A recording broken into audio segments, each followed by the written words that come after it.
How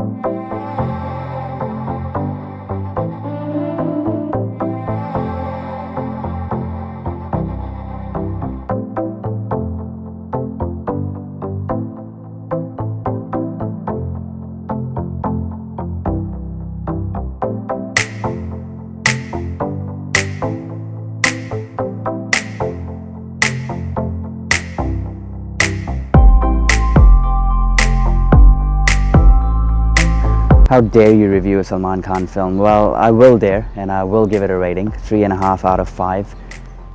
Slightly higher than the last film I watched, which was Bala. And look, before I get started, there are going to be a lot of disclaimers. There's going to be a lot of discussion because this film is not for everyone.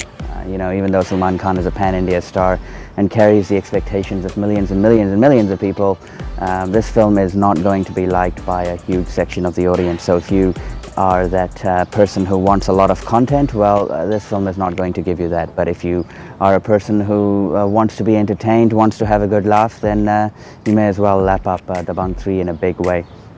But hey, the whole country is protesting. Yes, everyone has the right to protest, but it is affecting the box office collections of Dabangg 3.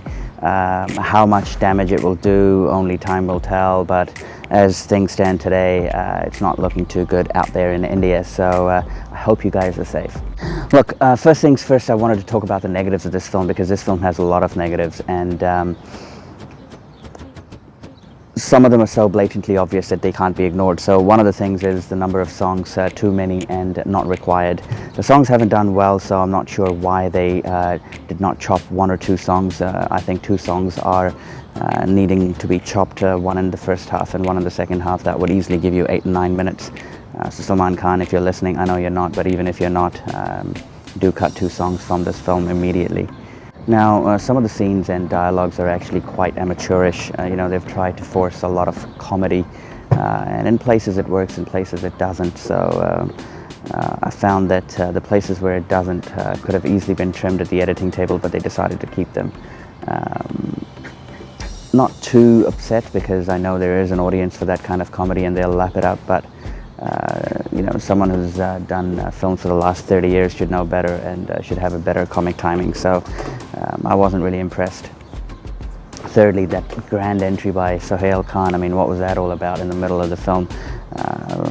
Ideally, you should have taken someone a lot bigger and a bigger superstar like a Shah Rukh Khan or an Akshay Kumar or an Ajay Devgan for that 1 minute of footage. But anyway, I like Sohail, so I'm not complaining. The length of the film is a bit of a drag, 2 hours and 40 minutes or thereabouts, you know, but as I said before, it's connected to the number of songs that you've put in there, so ideally I would have liked that to be chopped away. During the introductory, you know, credits, you revealed all the dialogues. Now, why would you do that? So obviously you guys play a part in writing the dialogues, but having them read out prior to the film starts, I think that was a bit stupid. So please don't do that next time. But hey, that's all the negatives out of the way. Let's talk about the positives, because the reason why this film I've rated 3.5 is the positives far outweigh the negatives. And you know, if you are going with the right expectation, which you should after watching 2 films of the previous storyline, you kind of know what you're going in there for. So if you're going to complain about lack of logic, stupid action scenes, or fake CGI, you shouldn't be the person watching this film in the first place. You know, there's no point dragging yourself and then torturing yourself, because it may look like a torture, you know. So don't do that. If you are going to look for all these nooks, go watch a Hollywood film like Fast and Furious, Hobbs and Shaw. Unbelievable, illogical scenes you find there, but happily lap it up because it's a Hollywood product. Yes, I'm talking to you, buddy. And I'm not going to talk about Chulbul Pandey, the character, because he's so loved, and Salman Khan has played that really well in this film. It's a lot better than film number 2, which I talked about a long time ago, I think 2 months ago. But he's in his full element, and whenever Salman Khan is in his full element, no one can stop him. So that's what we thought until these protests broke out, you know. So yes, external events can stop him, and they will stop the collections of Dabangg to a fair extent, but he is in full form. So if you are a big Salman Khan fan, and if you've been missing him, say since Tiger Zinda Hai, the last two films, he didn't really show off too much. This film is all Salman Khan. He's showing off left, right and center, and a lot of the male guys out there are not going to be able to digest it. But hey, that's not for them again. But I want to talk about a few characters, because the characters really set this film aside. Sai Manjrekar, fantastic debut. You know, she looked amazing. And the fact that she held up while a lot of people were saying that her acting was amateurish, I didn't find that. I think it was very cute and innocent. And especially the interval scene, oh man, that was picturized. I'd say it's probably one of the best intermission scenes I've seen in a long time. And yes, there was huge slow-mo technology applied there, but that kind of built the scene up really well. And just the way Kicha Sudeep performed his character, I mean, outstanding. A film is never complete without a solid villain, you know, an action film that is. And this film has, I think, one of the best villains of 2019. Definitely. He's played his character without saying much, without, you know, being too loud. He's held his own against Salman Khan, and if there's one character that you remember, it's that guy. He's got some amazing dialogues as well, but it's just his attitude, you know. Yes, he's a bad guy, but he's a really bad guy, you know. He's sick. And I really loved his acting, you know. I could just watch this film all over again just because of Kicha Sudeep. So it's the first time I've watched him, and I think I'll be watching a lot more of his films that he has done previously. The climax, yes, the build-up was huge, wasn't it? And I really liked it. I think it was pretty cool. They used a lot of slow-mo technology again, but there was a lot of fire and dust, and you know, when you have those natural elements, it turns out to be quite a spectacle, and it did. It wasn't as long as 20 minutes, but I think it was close enough. Like they were saying, I think it was about 10-15 minutes long. They must have edited a little bit out to keep the length small, I guess. I found the first half better than the second half, and it was just so sweet and nice, you know, Chulbul's old days and how he actually became Robin Hood Pandey. I think that concept was a lot better than the second half, which you knew what was going to happen in it, right? You knew that this guy's going to come in and beat the shit out of Kicha Sudeep, and he actually did beat the shit out of him. So quite impressive in that front.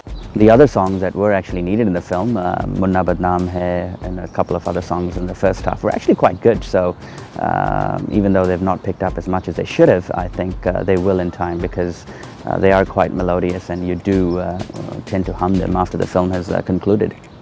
Is this film for you? Now that's a question that you need to really answer yourself. What kind of person are you? Are you someone who likes over-the-top action, who likes a bit of entertainment and a bit of fun, or are you a person who will try and look for logic, who will try and go out there with the notion that he is going to bash the shit out of Salman Khan? Because let me tell you something, the more you bash people, the more popular they become. So if you're that crowd, you know, stay home, do something else, watch another film. As I said before, watch a Hollywood flick. And you know, a lot of the times you guys don't understand that Hollywood and Bollywood are very similar. You know, the script levels are quite similar. If you're in love with the Chulbul Pandey character, obviously you're going to love this one more than the first two parts, because it's all him in this film. I like Dimple Kapadia. I wish she was there a bit longer. Now I'm talking random shit. I should probably end this review. But hey, do go watch it. It's a festive release. Salman Khan has put in a lot of effort, and yes, there are areas which will make you cringe, but it's good cringe. It's cringe that you'll like. It's, you know, sometimes it's good to cringe. Sometimes it's good to say, oh, what the f are they doing in that scene? And that's exactly how I felt. But you know what? I enjoyed myself, and at the end of the day, that's what matters. I might go in again. It's a festival period, might not have much to do, and you know, just look at the nuances of the film, because this film has so much to offer in terms of they've thrown everything at it. You know, you can see that from the background score. You'll notice that it fluctuates dramatically. There are like, I don't know, 100 different background scores packed into one film. A lot of them actually work. So look, I'm going to stop the review here. 3.5 it is for the final film of the year. Yes, I'm not watching Good News. I don't give a shit about that film. And hope you guys have a great Christmas and a happy New Year. In the new year, we're going to come up with something different. I missed my target of 100 subscribers by about 40. That's okay. I think that'll be the 2020 target, to get to 100 subscribers by the end of 2020. Hopefully that's doable. But hey, see you guys in the next one.